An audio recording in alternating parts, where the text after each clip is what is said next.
that I spoke to Heather the other day. So before we get started, this is episode 5 of the Time Enough Vodcast, and I will just quickly introduce everybody because when I get you all to do it, it's just a cluster cuss. So assuming that, well, yeah, you're going to be looking at the recording that I'm making here. So top left is Kalan. Hi, Owen. How are you doing? In the middle, that's me. Just beside me there in the top, that's Heather. Hello. Just beneath Heather, that's Talicia. Hi. And Taco And the cat. Taco. Underneath me there's Lucy. Hi. And then that's Will right in the corner there. Hello. Nice to see you all. Welcome back. Thank you for coming. So first of all, how is everybody? Is everybody okay? I submitted my final assignment of the semester this afternoon, so I am done. You are done. That's Well, it now. until So you September, actually I get guess. a kind of a summerish sort of. That's- You can go outside. Just in time for the nice weather. Okay, Yes. bye, Taco. Yes. Cut off all your jeans. It's time to make jorts. I mean, you might have to since all the clothing stores are closed. That's true. Exactly. You can just reconstitute all of your clothes now. We'll make And them then into you'll sew them back. zip-ons. You just Or sew not. them back up in the fall. Exactly. The bottoms. It's gonna be the style. Yeah, It's a yeah. closed system. I love it. The new quarantine style. Yeah. Kaylin, you've not been with us before. What have you been doing with yourself? I just finished grading things last week, so I'm now done until whenever school starts back up.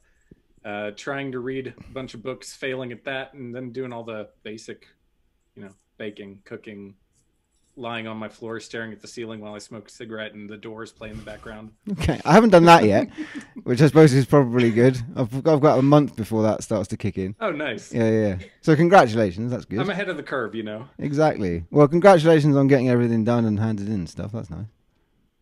At least you can watch as many pointless films as I have been now. Oh, I have been. I watched Over the Top for at least the 15th time, and the whole times I've watched it, like not during quarantine. Like Yeah. that would be an excessive amount of Over the Top for quarantine. Yeah. It'd be over the top. Indeed. But so I was talking to Heather the other day because it was Heather's birthday on Saturday. Yeah, it's like a week. It was like 8-9 days ago now. Really? Happy birthday. Happy birthday, Thank though. you. Yeah.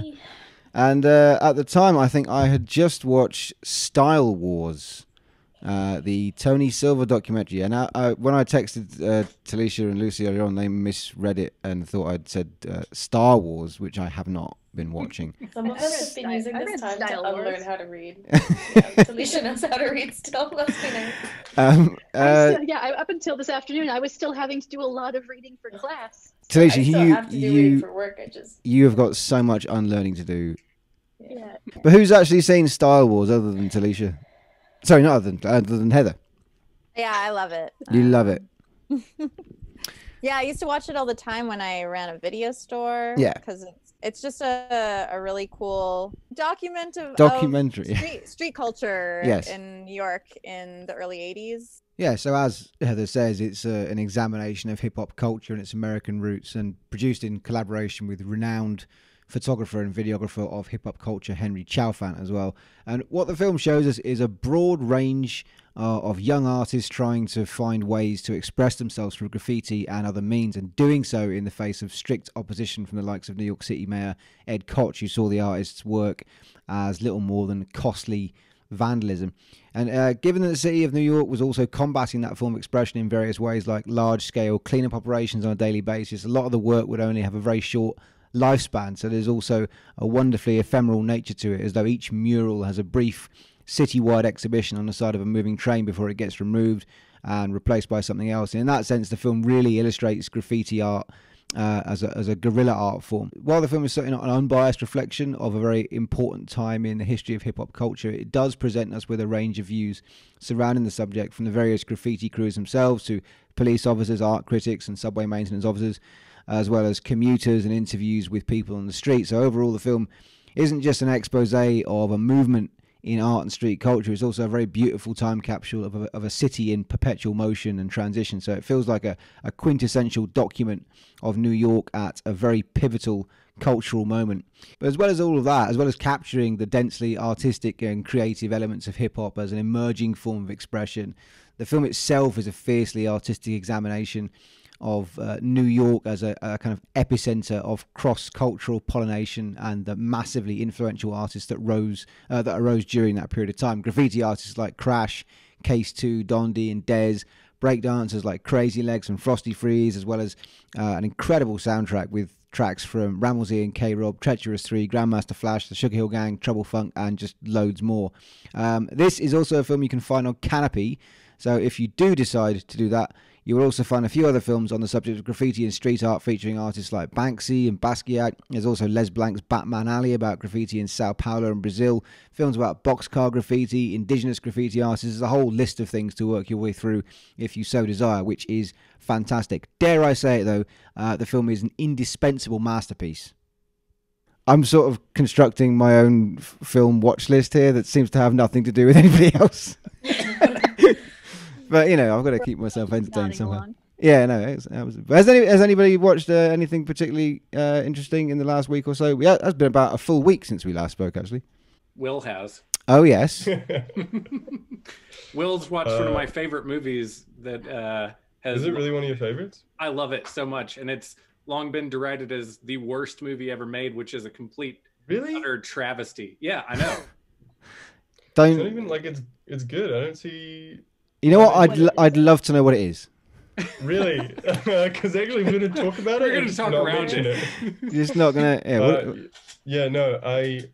Our very lovely Shania was offering to let us borrow the DVDs that we have at work. And so one of the ones that I borrowed was Elaine May's Ishtar. Oh, yeah. Yeah, which I watched. I think I watched it yesterday.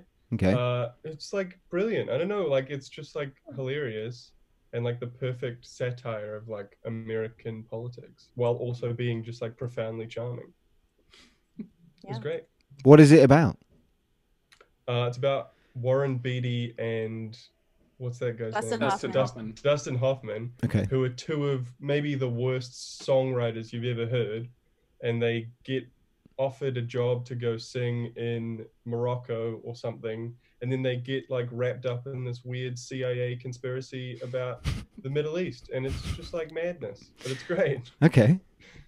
And the songs are literally some of the worst songs you've ever heard. I think Paul Williams is the guy who wrote all of the songs, and I saw this documentary or clip on YouTube somewhere once where he talked about how that was one of the most fun jobs he ever had, because he was setting out to purposefully write all of these purposefully terrible singer-songwriter songs. Wow. And they're absolutely delightful. Okay.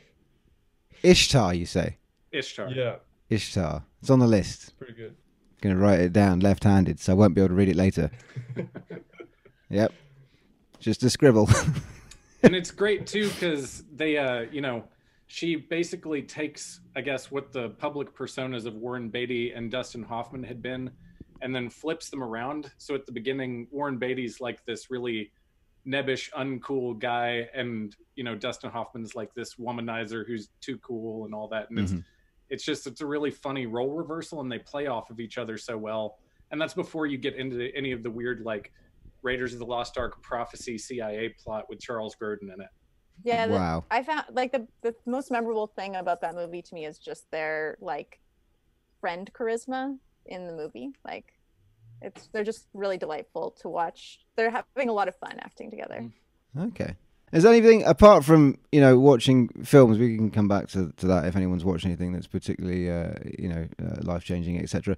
Has anything like momentous happened in the last little while? Like are you feeling like as this whole thing continues on, you're stagnating, or are you finding new things to do because new things kind of it seems to keep getting thrown at you from different angles from either work or whatnot? Like how are you combating that in various ways? I know, not that I want to answer for you, Lucy, but you're making clothes, like an actual jumpsuit. Yeah. Oh yeah. Which is ambitious, I think, and amazing. Mm-hmm. And then it means that I have jumpsuits to lounge around in, so that's pretty fun. Exactly. And I'm running out of things to sew with, and so now I'm like trying to think about polite ways that I can ask people, like, are there any like sheets you're not using? But only good ones. Like I don't want any like ugly stuff. Like only the best possible ones. Yeah. I don't want your trash. Yeah, exactly. No, those aren't gonna do it. Sorry. And yeah, so Sarah has commissioned one from you, and it's like a sort of co-commission because you're making a jumpsuit for Sarah, my partner Sarah, and she's making has made a faux bowl. Yeah, it's like a huge kind of like ramen soup bowl. And she did such a good job because it's really huge, but it looks kind of reasonable sized until you start putting soup in it, and then you're like, wow, that's a lot of soup. Have you tried to put it on your head yet? Is it big enough for that? Great question. I haven't gotten that bored yet, but maybe next week. Who knows? I don't think that's anything to do with boredom. I can't believe that's the first thing you didn't try. It's ridiculous. So now you have a tiny mug and a giant bowl. Yeah, I didn't even think about that. I can do some kind of next time. I'll be eating soup, but it'll look tiny. But then turns out it's big. That'll keep me busy for hours. Yeah, I'm just checking my recording again. Yeah, sure. Sorry. Has anyone seen anything that's actually new? Has anyone taken advantage of this whole business of mainstream cinemas closing down and I watched the new Emma movie with my sister. How was that? It was wild stuff. Yeah.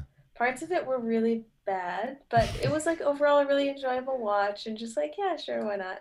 When this whole thing first kicked off, one of the first films that I was actually excited about seeing, because I was going to go and see it in the first week that the kind of like social shutdown really kicked in, The Invisible Man came out, and I really wanted to see The Invisible Man because I thought it looked really, really good. So we watched it the other day, and I didn't know that it was written and directed by the guy that made a bunch of the Saw films and the Insidious films as well. I haven't seen the Insidious films, but he made the first Saw film, which I think is a really good film. The rest of them are horrible. I'm not really into torture porn, and they're just I can't sit through them. But the music as well, it's all by this. Do you know who Benjamin Wallfisch is? The guy that did Blade Runner 2049. Well, he didn't do all of it, but he did a lot of it with Hans Zimmer. And I think they both did some of the work on Hidden Figures as well, which was about the female astromathematicians. Is that right? Is that what they're about? Something about that. I think I remember asking about that for trivia once. But it's definitely not a perfect film. I was going to save it until when Nick was on here because I know Nick was kind of mental for it. But Elizabeth Moss is amazing in it. And I definitely fully recommend watching it just for her performance alone. Because, I'd say that where the film is a kind of a success is that in portraying the kind of like dilemma that she has, dealing with this invisible problem. In that case, it's an invisible X, but the idea that it could be anything else, and the kind of trauma that what bad relationships, the trauma that you can carry with you, and how to deal with that, and how that manifests itself, and trying to explain it in a way that makes sense when it's this imperceptible to other people. I thought that was really good actually, and it is an incredibly tense film. Really, really fantastic camera work. Kind of in the same way, although not in the same way, but remember Lost Highway? The David Lynch film, where it just feels like incredibly tense all the way through, and you're not sure necessarily where it's coming from. Sometimes it's obvious, but there just is this creeping tension, and it just feels like you're just, like catatonic by the end of it. There's lots of really beautiful camera work. There's sort of panning down corridors and then back to the thing that you saw before, where you're always expecting something just to appear and it doesn't, presumably because he's invisible. It's wonderful, really, really nicely slick film, but it's really good. Anyway, I'd say it's really good. Definitely flawed, but an exciting one to watch. Like if you like a bit of a horror film. I hadn't watched a decent horror film in ages either, so I don't scare too easily anymore. I think my senses have been a bit deadened. Too much exposure as a child. Maybe. To actual horror or horror movies? Horror movies. I'm still susceptible to real horror, like a human. I'm not like, I get it. That's good. That's good. Yeah.